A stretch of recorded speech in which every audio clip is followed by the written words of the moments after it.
SLS blog থেকে সবাইকে স্বাগত জানিয়ে আবার নতুন একটা ব্লগ নিয়ে তোমাদের সামনে চলে এসেছি বাপের বাড়ি। আর বাপের বাড়ির পরিবেশটা তোমাদেরকে একবার ঘুরিয়ে দেখাবো। তা বাপের বাড়ির প্রথমেই মন্দিরটা দেখাবো, হরি গুরুচাঁদ ঠাকুরের মন্দির দেখতে পাচ্ছ মন্দিরটা। আর এখানে রয়েছে মন্দিরের পাশে কত সুন্দর একটা ফুলের বাগান। এখানে রয়েছে পিঙ্ক গোলাপ, আর এখানে পিঙ্ক কালারের এটাকে কি ফুল যেন বলে,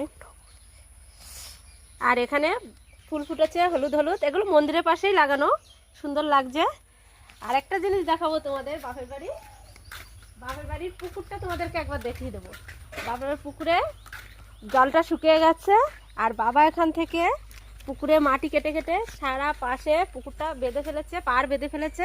দেখো একদম জল শুকিয়ে গেছে, আর 2 দিনে কাজ হবে। এটা পুরো বাবাই একা হাত দিয়ে মাটিটা তুলেছে, একা একা অনেক দিন ধরে, 4-5 দিন ধরে মাটি তুলে তুলে পুকুরটা সুন্দর করে চারিপাশ বেঁধে ফেলেছে, দেখতে পাচ্ছ।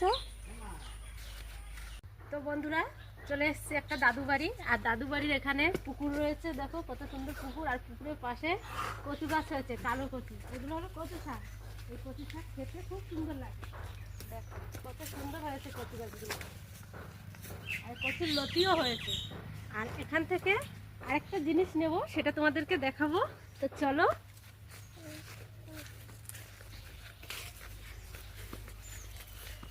আর এই পুকুরে বড় বড় মাছ আছে, তো যখন দাদু জাল খাটাবে তোমাদেরকে একদিন দেখিয়ে দেবো কত বড় বড় মাছ পুকুরে।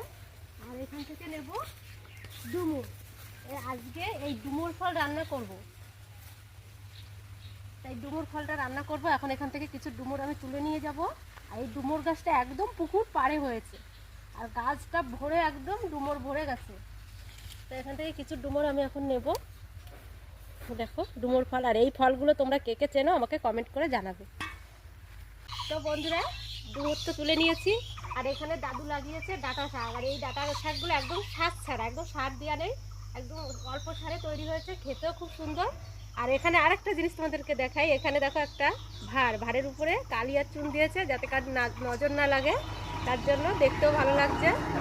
তো চলো বন্ধুরা, এখানে ভাত বসিয়ে দিয়েছি উনুনে। আর এখানে যে ডুমুর তুলে নিয়ে এসেছিলাম, ডুমুরটা কেটে আমি সিদ্ধ বসিয়ে দিয়েছি, সিদ্ধ হয়ে গেছে। এখন ডুমুরটা রান্না করে নেব। ডুমুরের ভিতরে একটা মাছের ডিমের মতন একটা দানা থাকে, দানাটা ফেলে দিয়েছি। বন্ধুরা রান্না বান্না হয়ে গেছে, কি রান্না করেছি দেখিয়ে দিই। ডুমুর তুলে নিয়ে এসেছিলাম, তোমাদেরকে দেখিয়েছি, ডুমুরের ঝোল করেছি। আর এখানে হাঁসের ডিম ভাজা করেছি। আর এখানে মেয়ে তোমাদের দাদা ভাই খেতে বসে গেছে, দিয়ে দেবো। আর তো তোমাদের আমার ভিডিওটা যদি ভালো লাগে আমাকে কমেন্ট করবে, আর আমার চ্যানেলটিকে সাবস্ক্রাইব করে দেবে। আমার